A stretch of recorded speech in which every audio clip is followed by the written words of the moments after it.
Questions 26 et 27. Écoutez le document sonore et les questions. Choisissez la bonne réponse. Bonjour et bienvenue dans notre rubrique économie. Nous allons nous intéresser à la recherche d'emploi en temps de crise. Nous sommes avec Paul Thévenot, conseiller à Pôle emploi. Monsieur Thévenot, pourriez-vous nous dire en quoi chercher un emploi en temps de crise diffère de la recherche en temps normal? La crise a changé les habitudes dans la vie professionnelle, les habitudes de consommation, les modes de vie. Dans les entreprises, les stratégies et les organisations changent souvent fortement. Il serait curieux de chercher un emploi de la même façon, indépendamment de la crise et des difficultés que rencontrent les entreprises. Par exemple, en période de prospérité, les entreprises vont chercher des candidats à potentiel, souvent diplômés, et prendront le temps de les former. En période de crise, on cherchera des candidats disponibles sur le champ et opérationnels, en accordant moins d'importance au diplôme ou au potentiel d'évolution à moyen terme. Quand vous présenterez votre expérience, n'hésitez pas à montrer les situations difficiles que vous avez surmontées. On cherchera des profils plus de pompiers, capables d'intervenir dans l'urgence et avec sang-froid. Selon vous, quelle est la meilleure stratégie pour trouver un emploi actuellement dans l'industrie des télécommunications? Mieux vaut privilégier les candidatures spontanées, les réponses aux offres d'emploi, les réseaux sociaux sur Internet? Tout ce que vous décrivez est utile. Il convient de faire feu de tout bois, ce qui vous permet aussi de détecter les opportunités et les filières qui marchent. Les réseaux sociaux deviennent incontournables. Attention aux informations que vous faites figurer et qui resteront longtemps sur le net. Question 26. D'après le conseiller, quel profil de candidat à l'emploi les entreprises recherchent plus particulièrement en temps de crise? Question 27. D'après le conseiller, que doivent faire les candidats à l'emploi pour trouver un travail? Questions 26 et 27. Écoutez le document sonore et les questions. Choisissez la bonne réponse. Bonjour et bienvenue dans notre rubrique économie. Nous allons nous intéresser à la recherche d'emploi en temps de crise. Nous sommes avec Paul Thévenot, conseiller à Pôle emploi. Monsieur Thévenot, pourriez-vous nous dire en quoi chercher un emploi en temps de crise diffère de la recherche en temps normal? La crise a changé les habitudes dans la vie professionnelle, les habitudes de consommation, les modes de vie. Dans les entreprises, les stratégies et les organisations changent souvent fortement.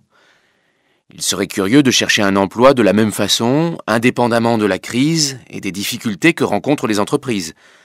Par exemple, en période de prospérité, les entreprises vont chercher des candidats à potentiel, souvent diplômés, et prendront le temps de les former. En période de crise, on cherchera des candidats disponibles sur le champ et opérationnels, en accordant moins d'importance au diplôme ou au potentiel d'évolution à moyen terme. Quand vous présenterez votre expérience, n'hésitez pas à montrer les situations difficiles que vous avez surmontées. On cherchera des profils plus de pompiers, capables d'intervenir dans l'urgence et avec sang-froid. Selon vous, quelle est la meilleure stratégie pour trouver un emploi actuellement dans l'industrie des télécommunications?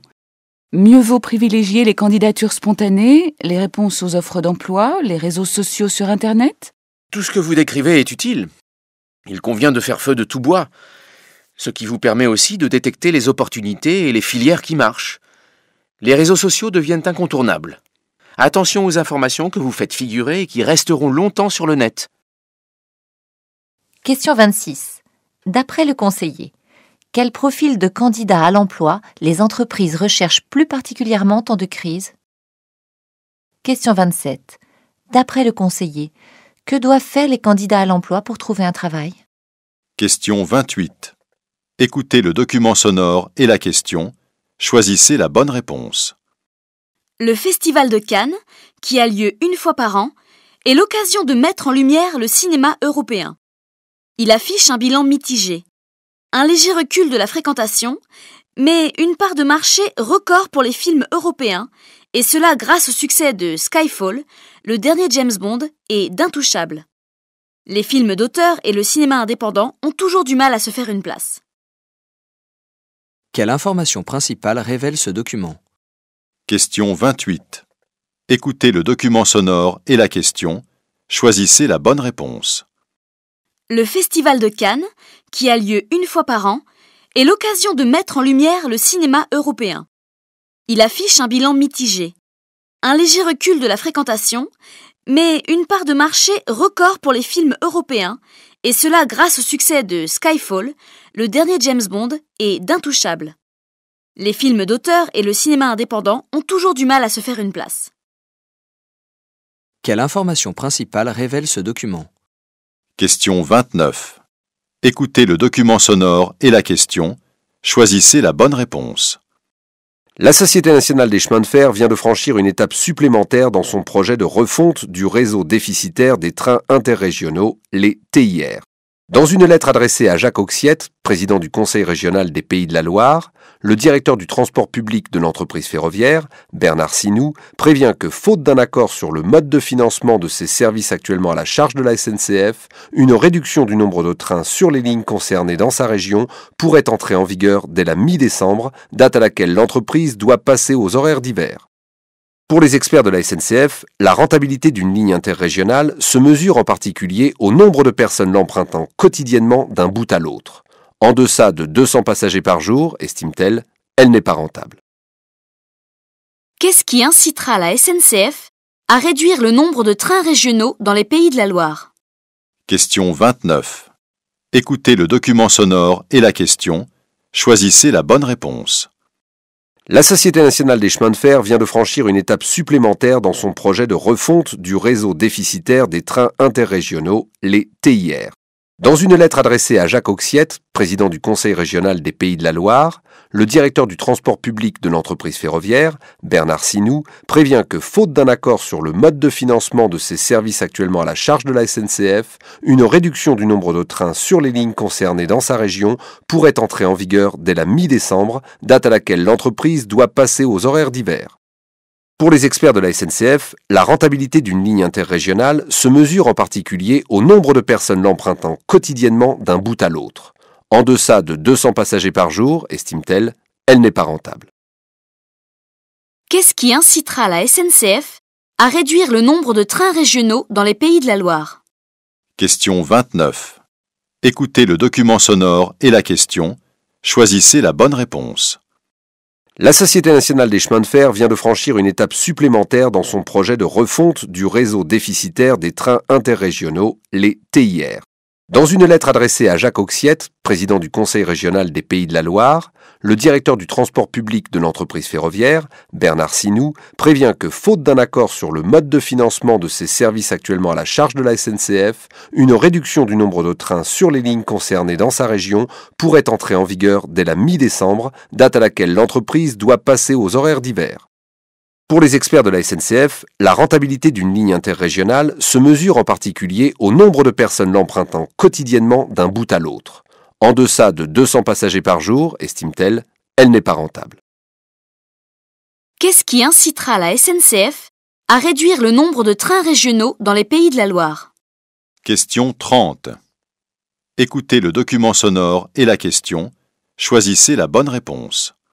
Face à la demande exponentielle des patients et au nombre de plus en plus important de praticiens qui les exercent, docteurs en médecine ou non, la Commission européenne a mis sur pied un programme d'évaluation destiné à éclairer le choix des citoyens, le programme Cambrella. Le docteur Kempenich a siégé dans son comité consultatif. En fait, c'est pour protéger les patients, pour tirer le vrai du faux. C'est une étude qui a duré 3 ans. J'étais moi-même membre de l'Advisory Board. Elle a tenté de voir quels sont les statuts des médecines complémentaires en Europe, mais aussi de proposer une feuille de route pour l'horizon 2020, d'étudier leur efficacité, de proposer qu'elles soient enseignées à l'université, ou au moins que les médecins, tous les médecins, aient pu en prendre connaissance afin de pouvoir conseiller leurs patients au mieux.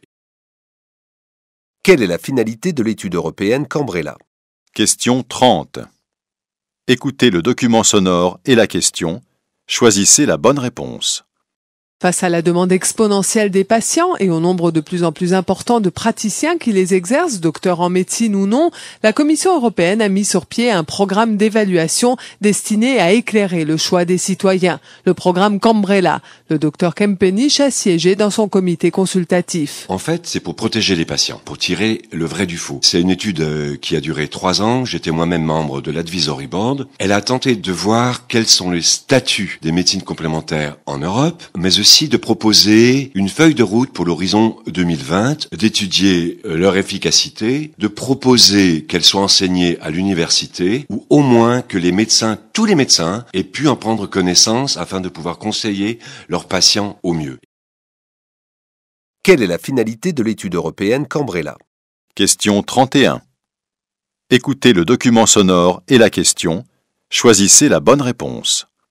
Vous avez pour finir ce que nous faisons, qui sont des assistants d'écoute. Donc c'est une solution intermédiaire qui n'est pas une solution médicale. Il s'agit d'un produit électronique grand public qui permet d'apporter le confort auditif attendu pour toutes ces personnes qui commencent à ressentir une gêne, en sachant que nous n'amplifions pas, comme le font ces appareils gadgets, tous les sons de la même façon. Ça, c'est pas juste un amplificateur. Non, on vient intervenir uniquement sur les fréquences qui sont concernées par cette perte liée à un début de presbyacousie. Merci Maxence Petit, dirigeant de Sonalto, une société qui conçoit et distribue des assistants d'écoute. Que permettent les appareils fabriqués par la société Sonalto? Question 31. Écoutez le document sonore et la question. Choisissez la bonne réponse. Vous avez pour finir ce que nous faisons, qui sont des assistants d'écoute. Donc c'est une solution intermédiaire qui n'est pas une solution médicale. Il s'agit d'un produit électronique grand public qui permet d'apporter le confort auditif attendu pour toutes ces personnes qui commencent à ressentir une gêne, en sachant que nous n'amplifions pas, comme le font ces appareils gadgets, tous les sons de la même façon. Ça, c'est pas juste un amplificateur. Non, on vient intervenir uniquement sur les fréquences qui sont concernées par cette perte liée à un début de presbyacousie. Merci Maxence Petit, dirigeant de Sonalto, une société qui conçoit et distribue des assistants d'écoute. Que permettent les appareils fabriqués par la société Sonalto? Question 32. Écoutez le document sonore et la question. Choisissez la bonne réponse. Enfin, le dernier titre de ce journal qui va vous faire sourire ou vous scandaliser. Une histoire incroyable mais vraie. Grâce à un polo et un anorak aux couleurs de la SNCF, un jeune homme de 25 ans passait ses journées à sillonner la France à bord de train, d'après le journal Sud-Ouest. Il sera jugé pour usurpation de qualité et vol. Voilà, ce journal est terminé. Nous vous donnons rendez-vous pour notre prochaine édition à 23h. Très bonne soirée. Qu'a fait le jeune homme dont il est question dans cette information? Question 32. Écoutez le document sonore et la question. Choisissez la bonne réponse. Enfin, le dernier titre de ce journal qui va vous faire sourire ou vous scandaliser. Une histoire incroyable mais vraie. Grâce à un polo et un anorak aux couleurs de la SNCF, un jeune homme de 25 ans passait ses journées à sillonner la France à bord de train, d'après le journal Sud-Ouest. Il sera jugé pour usurpation de qualité et vol. Voilà, ce journal est terminé. Nous vous donnons rendez-vous pour notre prochaine édition à 23h. Très bonne soirée. Qu'a fait le jeune homme dont il est question dans cette information? Questions 33 et 34. Écoutez le document sonore et les questions. Choisissez la bonne réponse. À ceux qui vous diront qu'un bureau mal rangé est révélateur d'un esprit mal organisé, vous pourrez désormais leur demander avec assurance de quoi peut bien être révélateur un bureau vide. Selon une étude portant sur l'organisation au travail, menée par des chercheurs allemands, on apprend que le bordel serait indicateur d'une forte conscience productive. Vous êtes bordélique? Sachez que vous vivez probablement les dernières réflexions désagréables et condescendantes de la part de votre entourage. Une étude récente menée sur la psychologie d'entreprise révèle qu'un bureau en désordre permettrait aux travailleurs d'y voir plus clair. L'entassement de dossiers en cours de traitement et la petite collection de vaisselle sale des multiples pauses café sont en réalité une réponse inconsciente aux besoins de productivité, une sorte d'auto-stimulation. Dans l'absolu, le chaos n'existe pas. Il n'est qu'une formulation de l'ordre. En revanche, dans le domaine professionnel, il serait l'expression d'une volonté d'aller droit à l'essentiel sans s'encombrer de futilités qui n'ont pas lieu d'être. Les chercheurs se sont également livrés à quelques extrapolations. Et dans le secteur du marketing, les résultats obtenus sont littéralement troublants. Une vitrine commerciale, par exemple en désordre, induirait chez le consommateur un besoin de simplicité dans ses choix, ainsi que des achats compulsifs. À bon entendeur. Demain, nous aborderons dans notre émission cet amour immodéré que les Français ont pour leur animal domestique. D'ici là, je vous souhaite une excellente journée. Question 33.